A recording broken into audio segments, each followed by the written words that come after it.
समाजातील प्रत्येक घटना थेट आपल्यापर्यंत पोहोचवणारे आपलं हक्काचं न्यूज चॅनल क्रांती सूर्य न्यूज। संपादक शशिकांत राजवंत।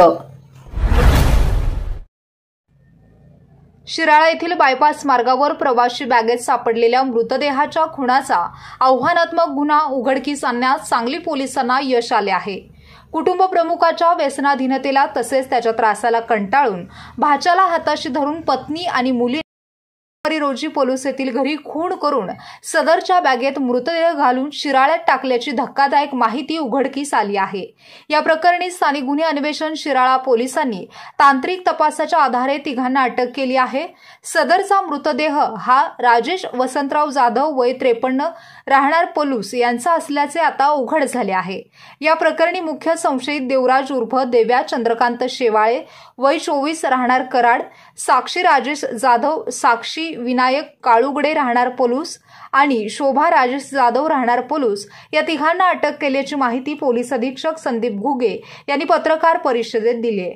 दरम्यान या प्रकरणी सर्व बाजूंनी तपास करून दोषींना कठोर शिक्षा व्हावी जेणेकरून असा गुन्हा परत कोणी करणार नाही यासाठी आमचे प्रयत्न असल्याचे घुगे यांनी यावेळी सांगितले। आपल्याकडे 20 मे 2024 शिराळा पोलीस स्टेशन जिल्हा सांगली या ठिकाणी गुन्हा नंबर 111/24 हा 302 कलम 302 भादवी अंतर्गत दाखल करण्यात आला होता, ज्यामध्ये एक मृत व्यक्तीची बॉडी एका ट्रॉली बॅगमध्ये डंप केल्याचं आम्हाला आढळून आलं होतं। 302-201 या कलमांतर्गत तो गुन्हा दाखल होता। हा गुन्हा यासाठी आम्हाला थोडा आव्हानात्मक होता की मृत व्यक्तीची ओळख लगेच पटलेली नव्हती। त्या दृष्टीनं आम्ही वेगवेगळी पथकं तयार केली। हा तपास इस्लामपूर उपविभागीय पोलीस अधिकारी श्री मंगेश चव्हाण यांनी स्वतःकडे घेतला आणि या गुन्ह्याची उकल करण्यासाठी जे आमच्याकडं काही घटनास्थळावरील पुरावे होते त्या आधाराने आम्ही वेगळ्या पथकांना त्या सूचना दिलेल्या होत्या। ज्या ट्रॉली बॅगचा वापर ती बॉडी डंप करण्यासाठी केलेला होता त्यावरून या गुन्ह्याची उकल करण्यामध्ये आम्हाला यश आलेलं आहे। मृत व्यक्ती नामे राजेश जाधव राहणार पलूस या व्यक्तीला मारण्यात आलं होतं। मारेकरी हे त्याचे नातेवाईकच आहे आणि त्यामागचं कारण हा व्यक्ती व्यसनाधीन होता, दारू पिण्याचं व्यसन होतं, त्यावरून तो घरच्यांना त्रास द्यायचा, शिवीगाळ करायचा, मारायचा, तर त्या एक गोष्टीचा राग त्यांच्या मनामध्ये होता।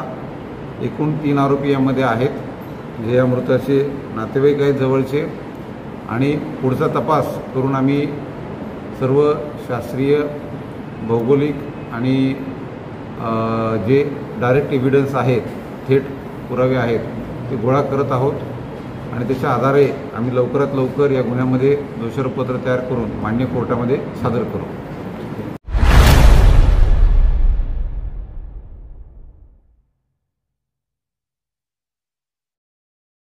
क्रांती सूर्य न्यूज। संपादक शशिकांत राजवंत। सबस्क्राइब करा,